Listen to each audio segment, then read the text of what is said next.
Thank you, Yorlinda. So when I was 13 years old, I live in my hometown in Taiwan. It's a town like Rotterdam. It's near the sea. So at that time, I was a big fan of science, and there were some science fair activities at school. And I decided to do a research on hermit crabs, which is this. In this picture, you can see this crab living in seashell. So I collected tens, or if not 100, of these small hermit crab, and I plan to do some research on them about how smart they are or what food they like to eat. But on one winter occasion, after I collected these hermit crab, I put them in a seawater tank, and out of care, that I'm quite scared that they will be freeze to death in a winter night. So I kept them in room temperature seawater during the night. Unfortunately, in the next morning, all of the crabs died. And I was so angry at myself, and I was so sad because I also see them as pets at that time. Because I associated with their sensory feelings from a human's perspective. More precisely, I easily, wrongly associated my human sensory experience with a cold blood animal. So this incident traumatized me, and also I have to live with this incident for the rest of my life. And it serves as a reminder of how easily I can empathize wrongly with another species. Even if I have good intentions, I may still kill the animals in a very cruel way. As I grew up, I never reconciled with this incident, but I learned to grow with it, and perhaps continue to ask questions about the possibilities I can coexist with non-humans, either on land or either on oceans. So here I would like to share about two of my projects that is related to the ocean that I'm fortunate enough to work on here in the Netherlands. So the first project is about tuna, and it was from 2017. There was a fishing vessel, a Polish fishing vessel actually, that was decommissioned and turned into an art space in Breda. That now it bears the name Atlas Initiative, and the owners asked me to do a site-specific work on this Polish fishing vessel. So I did a little research about this fishing vessel, and it has been traveling in the North Sea and also in the Mediterranean Sea. We have no clue on what kind of fish it used to catch, but in the end, I decided to do something about overfishing on this fishing vessel.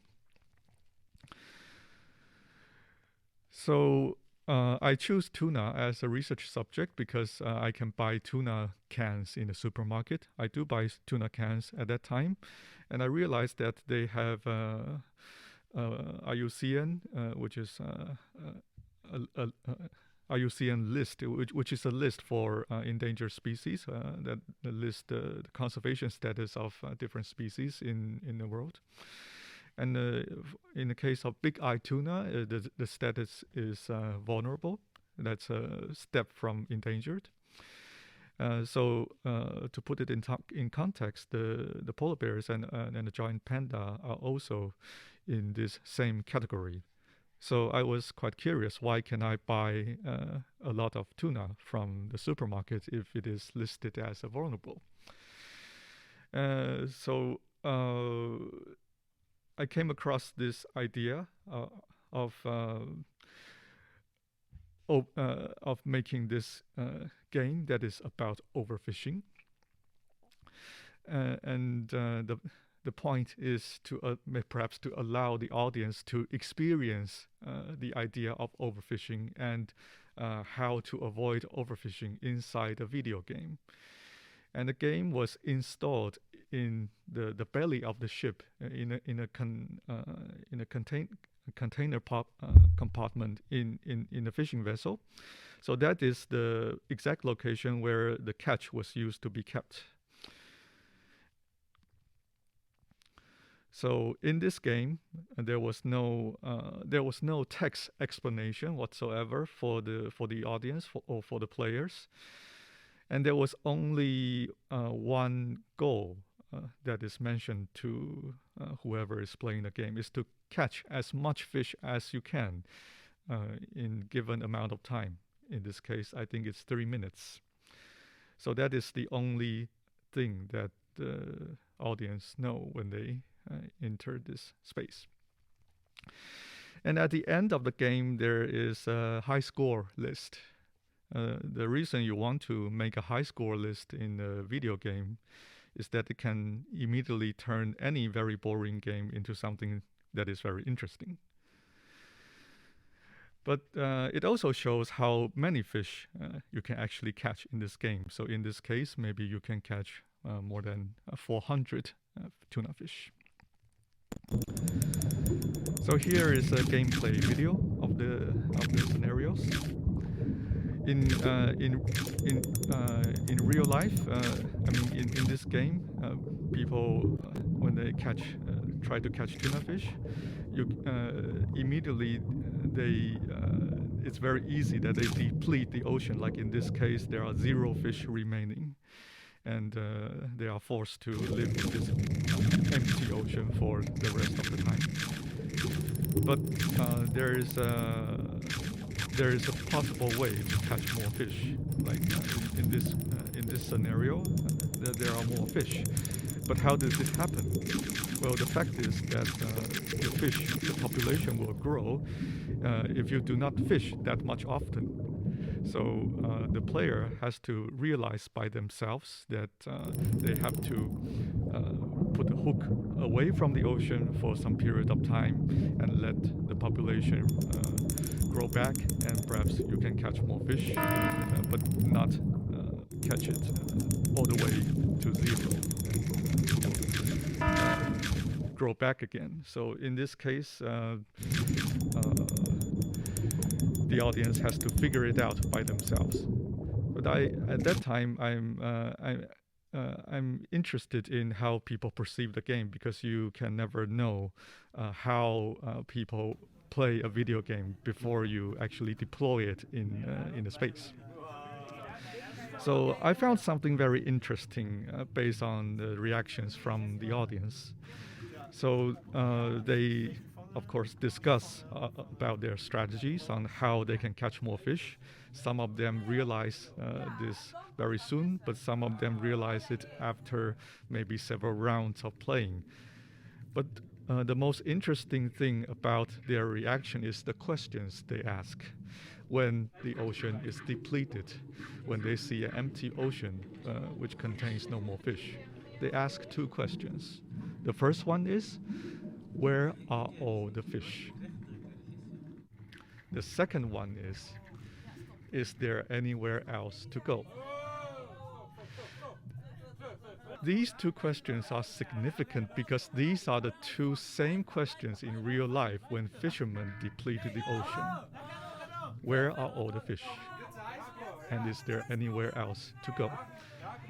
It seems like there is a natural instinct that we think that we are not the cause for changes in wildlife.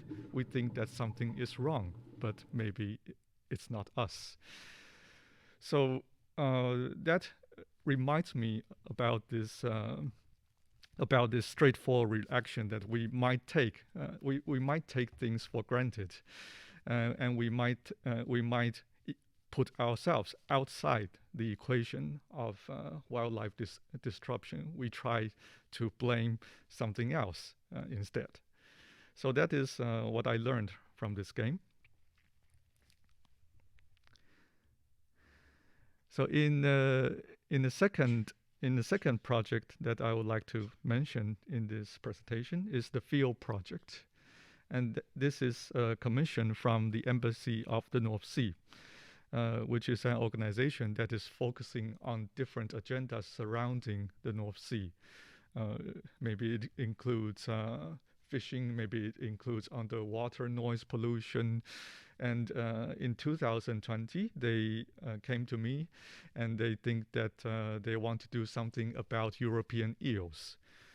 And it is quite fascinating for me because I have never known that European eels are actually swimming inside the canals in Amsterdam. I've never really know what kind of fish are actually swimming in the freshwaters in the Netherlands. But I'm living among them. So I became quite curious about this creature. And it turns out that it is indeed a very mysterious creature. So a bit of a history. People, no matter in East or West, have been asking this question: where does the eel came from? So Aristotle, in a very long time ago, he studied eels, and he came to the conclusion that eels came from mud. Eels actually can spend a lot of time living in mud or sand. But Aristotle came to this conclusion that eels came from actually nothing, that it just emerges from the mud. And in the East, in Japan, there was a saying that eels came from yam, this slimy root-like vegetable. They said that sometimes a yam can transform into an eel.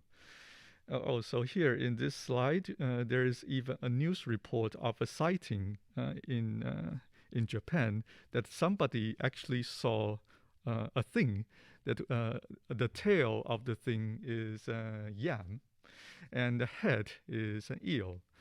And they made a drawing and published a small article on the newspaper. So why did people have these very wild stories of where does the eel came from? They are actually, I think, the Aristotle and these Japanese scholars, I think they are much smarter than perhaps we are. So why do they have these wild thoughts on where does the eel came from? The main reason is that when they are studying the eels, whether it's a Japanese eel or a European eel, they cannot find the sexual organs of these fish. And they have never saw them lay any eggs, and they have never saw them mating. So they came to the conclusion that they have no sex, and they just emerges from something else. That is quite amazing. And actually, it is until very recently that people found out that the eels do lay eggs. So this is a life cycle of eel. So they live most of their time in fresh water. But when they lay eggs, when they became sexual, it didn't happen on land. It happens somewhere else. It happens in the sea. So our ancestors are basically, I think they can be forgiven for thinking that they have no sex, because they have no way to really see what's going on inside the ocean, which can be very far away from land. So the knowledge base, if they only sample eels on land, they can never find out how they reproduce. It is until the first half of the 20th century that a Swedish marine biologist, Johanna Schmitz, actually solved the mystery of eels, exactly where they actually came from. And it took him, I think, almost 20 years to solve these questions. Actually, it took humans several thousand years to solve this question because it is very, very difficult. So how did he do it? Uh, there's actually no smart way to do it. The Swedish marine biologist sampled seawater across the Atlantic Ocean, trying to find the lavas, and bit by bit he sampled the seawaters and look at the sizes of the small fish, small eels inside, and try to go as small as he can. So he traces all the way to Sargasso Sea, which is 6,000 kilometers away from the coast of Europe. That is actually in the region of Bermuda Triangle near the Mexico Bay. So this European eel actually traveled 6,000 kilometers to Europe to live their life. And before they die, they made this journey back to the Sargasso Sea, 6,000 kilometers, mate and lay eggs, and then die, which is one of the longest traveling distance for any known traveling or migrating fish. Scientists were bewildered because when they departed from Europe and going back to the Sargasso Sea, their digestive organs disappeared. It turns into sexual organs. And that also means that they no longer eat anything for traveling for this 6,000 kilometers. And it's shocking because how is it possible? How can an animal have enough energy to travel 6,000 kilometers? That's almost half a year of swimming without any food consumption. So marine biologists came up with these treadmills for eels inside the laboratories, and they put a grown-up eel inside this water tube, and the fish kept swimming for 6 months without eating a thing. So it proves that it is indeed possible for European eel to travel this long distance without food consumption, and basically burns its body fat into traveling energy. So these eels are extremely hydrodynamic, and they are very efficient in swimming. They are 6 times more efficient in swimming than salmon. It is also a very delicate process that, marine biologists, of course, they try to put sensors or GPS on these fish to try to track them all the way. But they did not succeed. So when they add a small GPS or tracking device on these fishes, the hydrodynamic collapse. They can no longer swim efficiently, and they just cannot make the trip. So this is a very delicate swimming motion, and no sensors can be placed on the fish, unfortunately. So till this day, nobody has ever saw a European eel mating. Nobody has ever witnessed this, not even scientists who spend millions, if not billions of euros trying to research this project and putting camera arrays inside the Sargasso Sea. Nobody has ever captured a European eel inside the Sargasso Sea. So it still remains kind of mysterious in a way.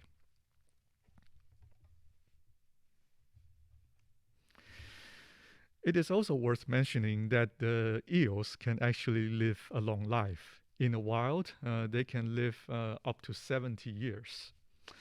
And I think the unofficial world record for how long an eel live is 115 years. That is actually interesting also from someone from Sweden.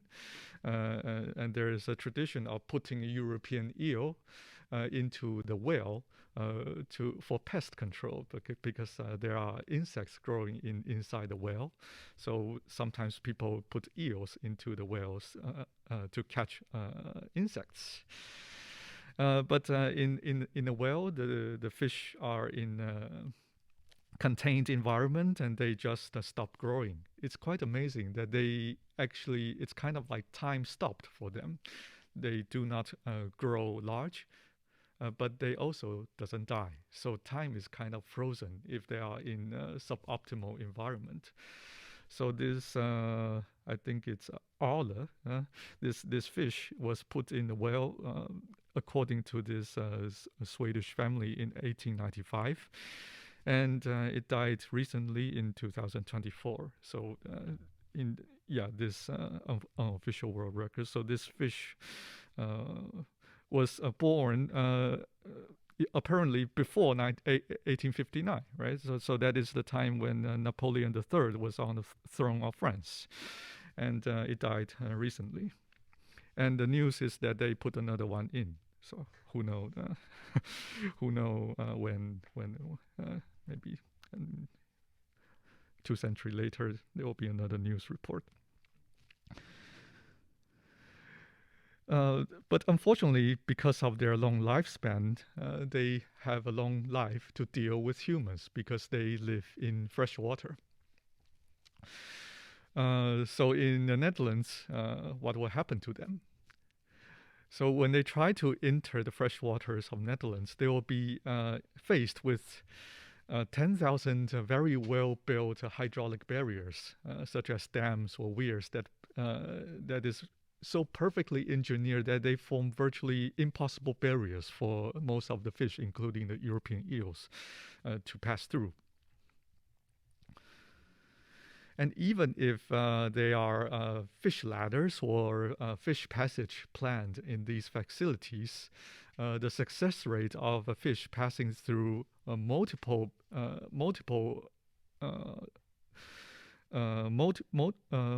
contraptions is still very, very low. So in this picture there is the eel ladder. So an eel ladder is basically a structure that you can see that it uses this cylinder form to allow the fish to bounce through this slope.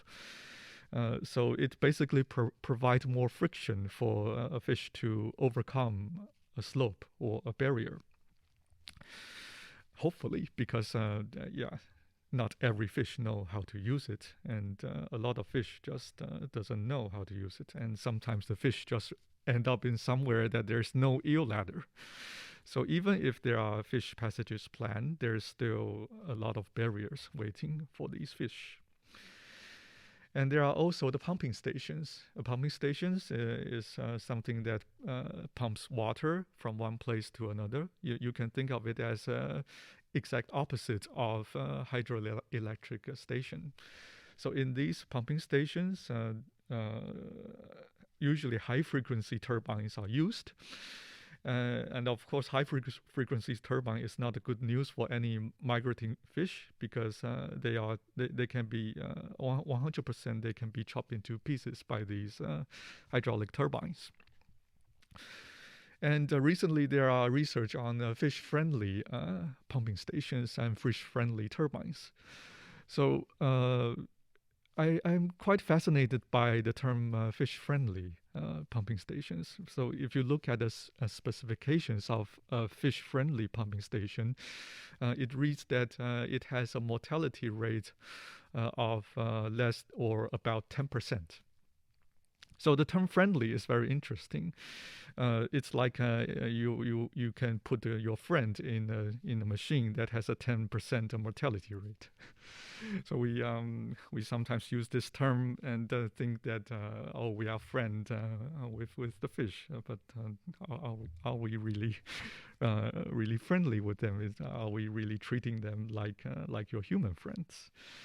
So I prefer the term fish less deadly turbine. And there are also a problem of poaching, like illegal hunting for European eel, because it's a delicacy, especially in East Asia, such as countries like China, Taiwan, and especially Japan. Is it okay?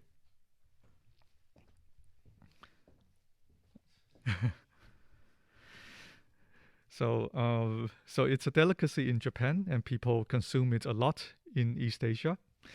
Uh, People consume it here too, but not as much as Japan or China, Taiwan. But the eels are quite rare to find in every part of the world, especially in East Asia.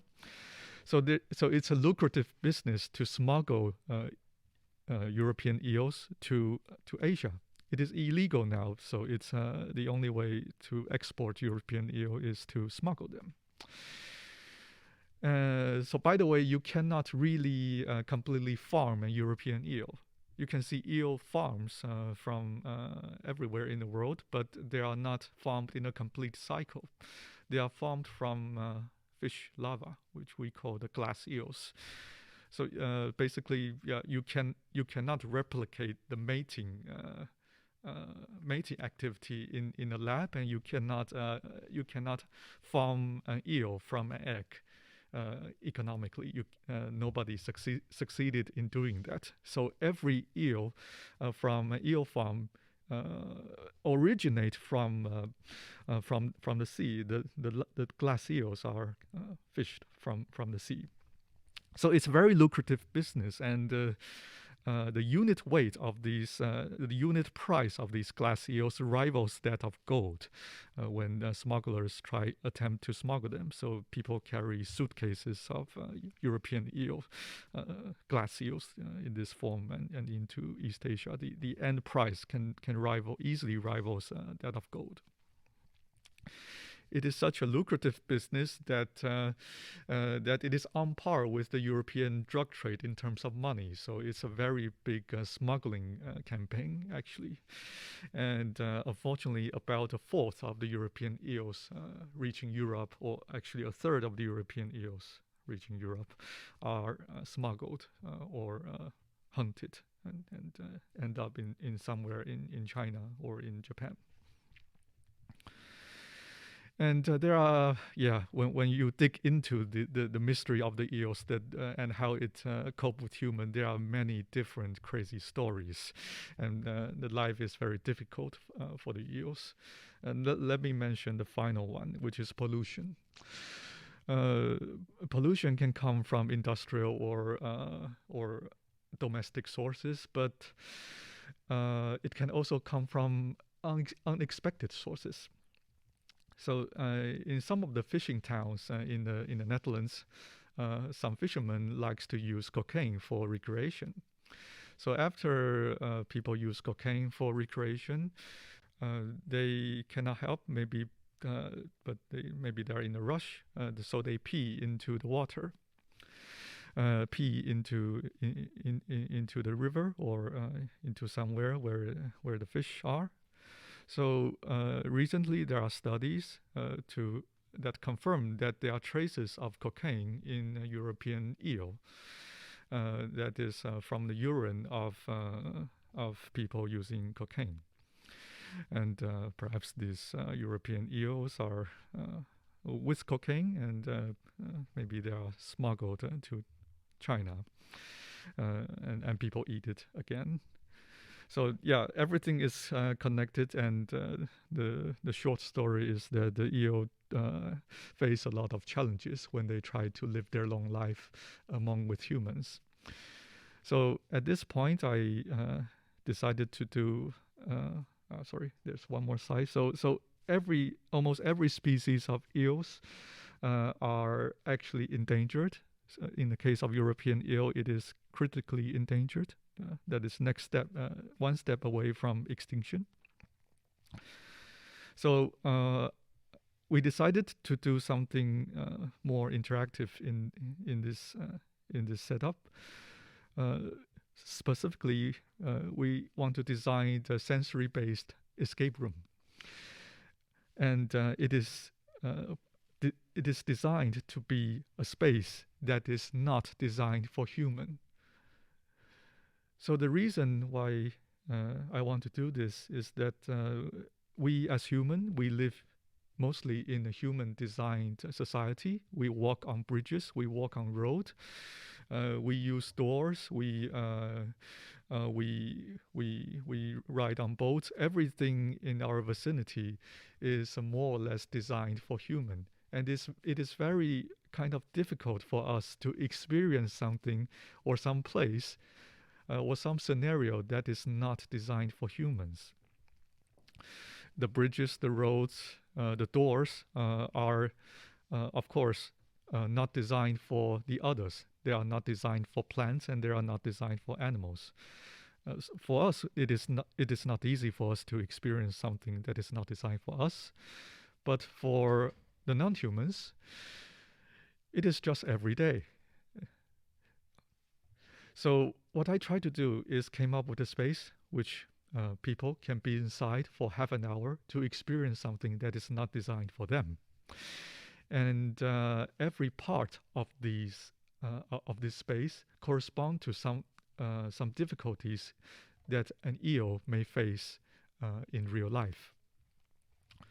So, for example, there's this rotating turbine that rotates inside the space, and actually, it's an escape room. So so the escape room is something that that when you enter this space, you have to find the exit of the space without people hinting you. So the point of this game is for the participant to find the exit of this space. So they have to pass through these multiple challenges. And unfortunately, when they pass through these challenges, they are most of the time in complete darkness. So they can basically cannot see this rotating turbine when they try to pass through this turbine. They can only experience this turbine in a way. The turbine is a really friendly turbine. So I actually invite my friend to be in this space. It's friendly, but it's unpleasant. It doesn't chop you into pieces, but it hits you in a considerable force that you are reminded that this is a serious business. So you are in this turbine section, people got hit. Mostly in their feet, in total darkness, and they have no idea what's going on inside this total dark space. And there's also the ladder that my colleague Yifei Chen designed, and she called a human ladder. So it is basically a ladder built for the human, but not a normal ladder which you will see every day. So there was this pedal. So if you put your feet inside this pedal and actually start walking, this device will carry you up automatically. Yeah, but not everyone know how to use this ladder. So for some people, they figure it out in 1 minute. But for others, maybe people take maybe 10 or even 20 minutes to figure out, or never figure out how to use this human ladder at all. So it's kind of like designing a ladder from an alien's perspective. So imagining an alien trying to design a ladder for human, maybe the alien would design something quite awkward for human.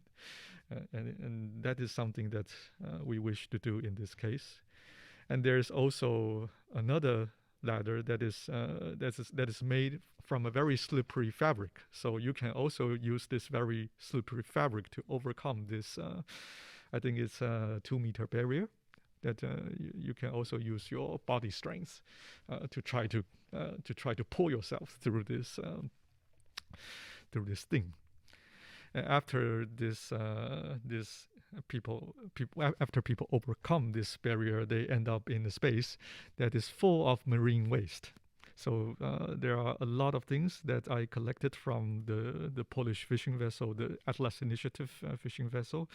They gave me a lot of their junk, like ropes and also wires and also pallets, different stuff. And so when people enter this space from this wall, they enter this. Actually, it's also completely dark, so they cannot see anything inside. And there are 6 industrial fans will power on, and there will be debris flying in this room, and they can only try to navigate themselves through this space by senses. And yeah, people can go a totally different direction and coming back again. So it's kind of like navigating in polluted water. Your sensories are more or less disoriented, or maybe perhaps totally shocked, totally shielded, and something. People do strange things in this space. And after this water that simulates, after this space that simulates pollution, they are in the last section of the escape room, which is unfortunately a trap. So in this case, there are 2 doors leading to 2 fishing nets, and one of them is a perfect fishing net. So it is actually a real fishing net that is totally in good working condition. So if you ended up in this net, unfortunately, there's no way you can escape forever. And the other door leads to a broken fishing net. So in that case, if you fight long enough, you can actually escape. So this is a trap. Of course, it has nothing to do with your physical ability or how smart you are. It is sometimes that you are just unlucky. Sometimes you just choose the wrong place to be in. So that is something that happens to the fish as well. Sometimes the fish just end up in somewhere that is not survivable. It has nothing to do with how strong they are or how smart they are. So when people enter these 2 nets, they are both very heavy. So even if you enter the correct one or the broken one, sometimes people still give up because it is a lot of physical labor for them to, and also mental labor for them to overcome this, I think, 15-meter long fishing net. So we are fortunate to open the escape room during Corona. And in every instance, 1 person enters the room at a time. So in November in 2020, I think more than 120 participants participated in this field project and tried to navigate themselves to find the exit. And it was deployed in a former shooting range in the Marina Terrain in Amsterdam.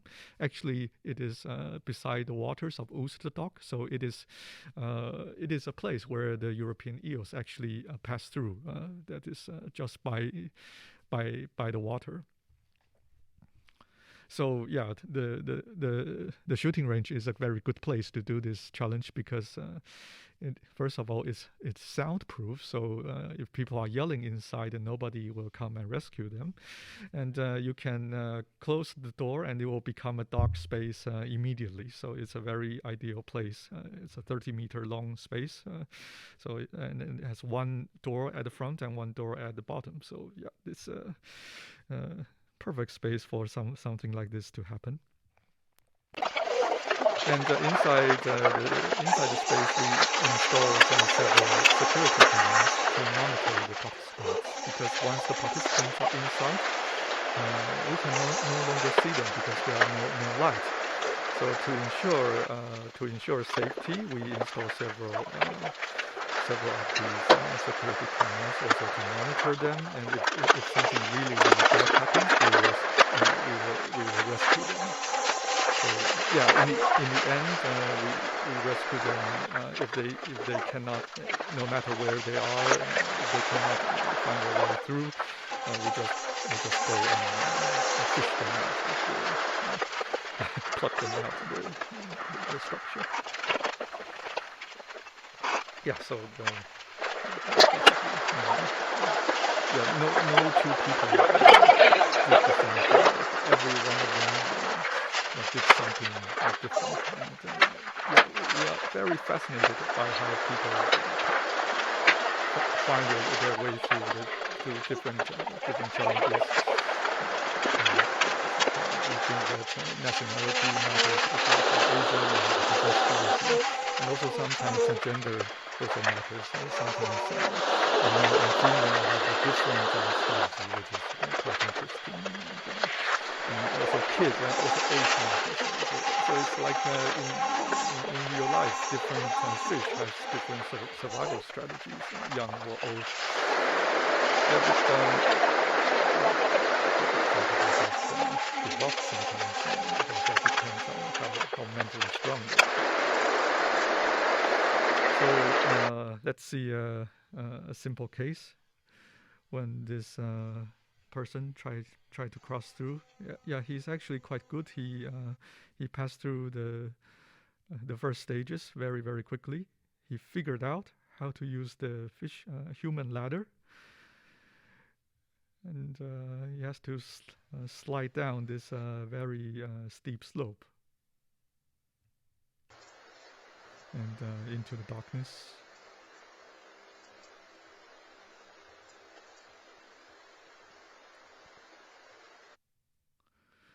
So it took some time to pass through.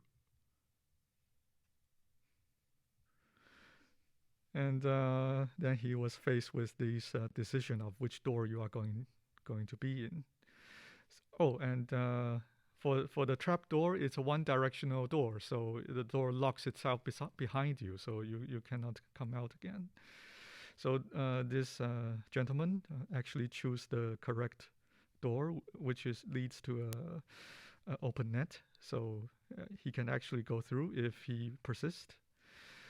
But it seems like he took a lot of time in trying to figure out how to do it. So he unfortunately gave up and walked into the trap.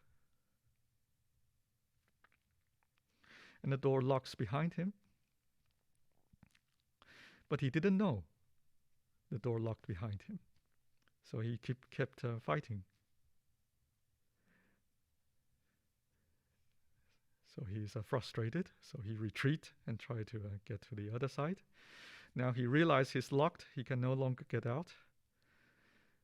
So he keep trying to tamper with the door. Actually, people break things all the time, so after each game we have to fix something. They are encouraged to use violence, so we have to fix things quite a lot. It's like a real fisherman trying to fix the net or something. So this person kept trying, frustrated, come back and try again. But there's really no way outside this net. So in this space, unfortunately, people get frustrated quite a lot. And in the end, we come to rescue the person out. So people feel fear, anxiety, frustration, and also maybe feel hopelessness sometimes inside this escape room. But it's I have to say it's a very mild interpretation or mild imagination of what an eel actually face in real life. I think perhaps it is 100 times more difficult for a non-human like European eels to be in these scenarios in real life. And for them, it is not a game for them. There's no people putting safety equipment on them. There's no people telling them that they will be rescued after 20 minutes. There are also no age limit, whether they are a small eel or big eel. They are all thrown in this mostly human designed environment. For them, it's not a game. For them, it is every day. So when people exit this game, this escape room, most of them, I found them to be shocked, but they are quite happy that they went through this challenge. Either either they succeed or not, they are quite happy about it. Like 99% of the people didn't freak out when they come outside, but a lot of them freak out when they are inside, which is like exactly what we are aiming for. That something that is it's a balance that you don't want to traumatize a person for the rest of their life, but you want something that is more substantial for them to perhaps think about in the future. And you don't want them to get hurt. So actually, it is quite a challenge to design this whole thing, because it is sometimes after all designed for human in the sense that you don't want them to be hurt. So it's walking on a thread. So yeah, it's between getting hurt and not getting hurt. So it's something a bit fiddly for us to tune this how difficult this thing is. Finally, I want to share something that is very touching. It's from I think a 10-year-old child. So after this very brave 10-year-old child experienced the game, experienced the escape room, he made a maquette of this experience. So he actually made this model by himself. I think it's a very beautiful model.